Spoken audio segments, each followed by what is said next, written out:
Hello and welcome to Psychology Live. I'm Dr. Gail Majcher and with me is Mary DiPaolo, limited licensed psychologist. Last session we started talking about going through trauma, and when you go through trauma you can become bitter or better. We talked about a couple of our personal stories where we were able to overcome and become better instead of bitter. So we are going to continue on with that. But before we do, please contact us. We'd love to hear from you. I know that we were off air for a little bit. It's summer, life gets in the way. Gotta get a tan. But we're back, and we'll be doing more and more shows, and we do like to hear about the topics that are important to you. So let us know either through our Facebook page. That Psychology Live site, you did that. It looks really good. Yes, so please visit us there, Psychology Live with an exclamation mark after the word live. Or you can, comment under our YouTube videos that you watch. Please subscribe to them. That would be great for us.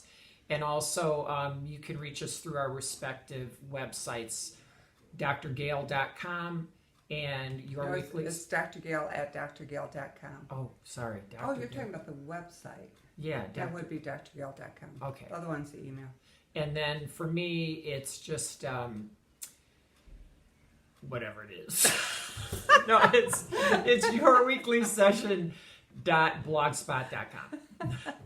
So about trauma, one thing I wanted to say about it is that when you go through a trauma, remember this.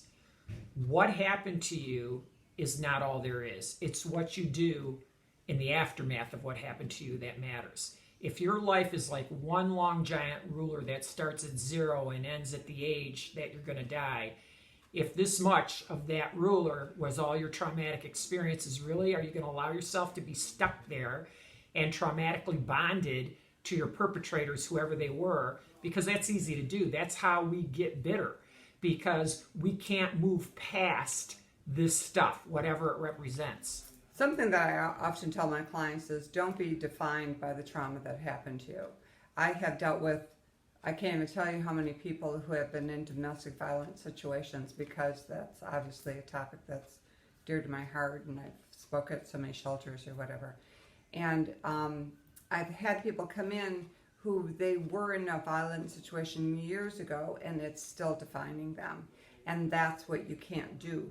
Trauma happens to every one of us in the course of our lifetime. It's just the way it is. Right. But we don't have to be defined by that. It can be something that happened to us, and yes, it's definitely a life experience. It helps shape up us, hopefully in a positive way, sometimes negative, but we don't have to be defined by it.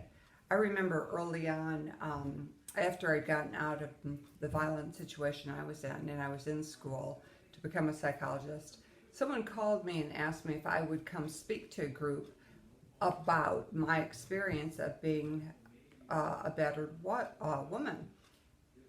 And I said, no, I won't, because I'm not being defined by that. Years later I could, but not back then when it was fresh. I was busy going to school and becoming something. I certainly didn't want to be defined by that trauma. And I find that's true with a lot of people. Years have to go by, and then you can talk about your experience and to help people. That would be the reason to talk about our trauma, other than being in therapy to work out your feelings. Right. In the healing journey, the first step of healing, if you can imagine a large onion, at the bottom of that onion starts your journey, which is tell your story. Now, a lot of people can't even tell their story because they're so stuck and confused by everything that went and happened to them that this is a problem, which oftentimes brings them into therapy, because they remember what they remember, but it's more in this realm of resentment, bitterness, anger, all of that. And so it's very hard to articulate their story. So one of the things we do in therapy with people who need this kind of help is start writing down your story as far back as you want to go, but tell your story. Because if you don't know what happened to you, guess what? There's no lessons there that you've yet learned, and you must learn your lessons in order to get better instead of bitter. This is a really significant point, because one of the reasons people often get bitter is because they don't really face what happened to them.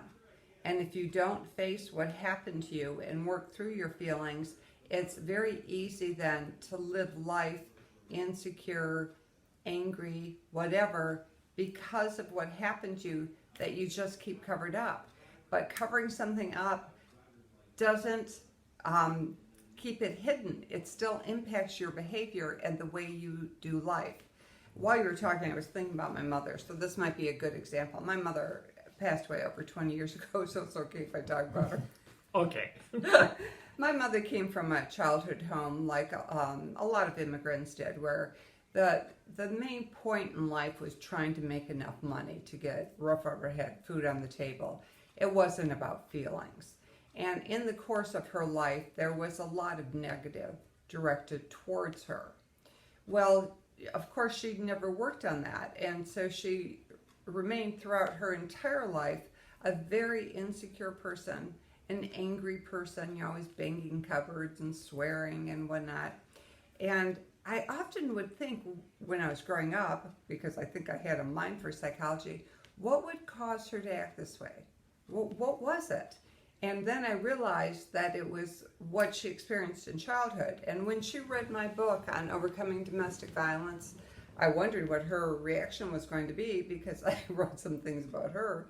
And what her reaction was, I was abused when I was a child, and I never knew it until I read your book. Wow.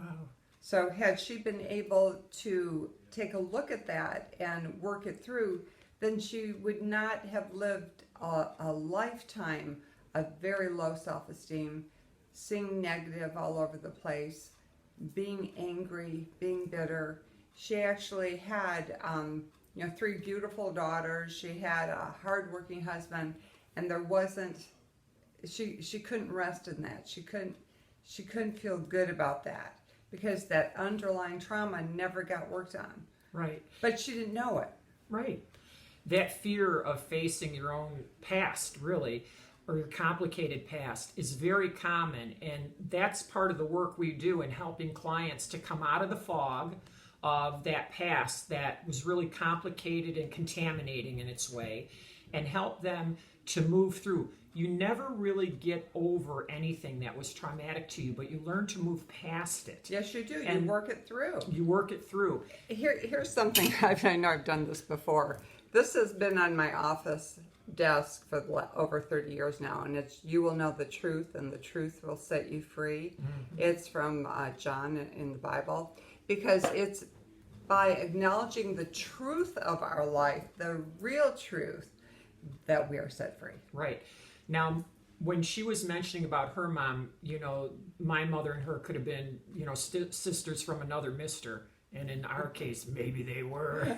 But anyway, my mother used that bitterness thing to explain to me what it was like to be a member of the family, growing up in that family, saying things like, I wish he'd never been born, then I could have made something out of my life. And if I hadn't married your father, I could have been something, and blah, blah, blah. Which is sad and tragic, it really is, because seriously, if this didn't happen and if that didn't happen, your life would be wonderful. Well, we call that magical thinking in the biz.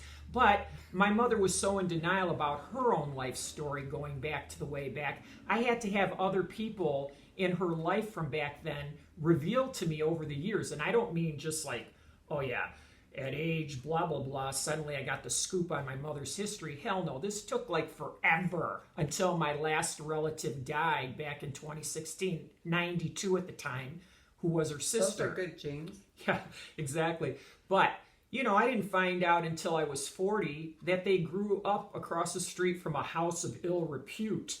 And, it's amazing how when these things finally pop up and out the truth of a situation, that was very helpful to me, because there were things about my mother and the way she behaved I had no understanding of. But right. Now in the context of what I found out, helped me to understand how she got so angry, resentful, and bitter, and lived with that her entire life. Isn't that sad? And, it is. And we are talking about, parents from a generation ago, but it happens currently. We see it all the time in therapy.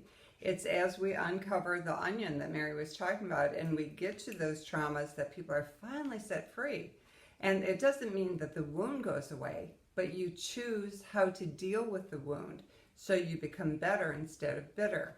Our time is out, so I think we'll do one more show on this. Right. Maybe we'll have a question or two by then from you all, and we can respond to it in kind. So send it very quick, because we'll probably have the same clothes on. Bye-bye. Bye.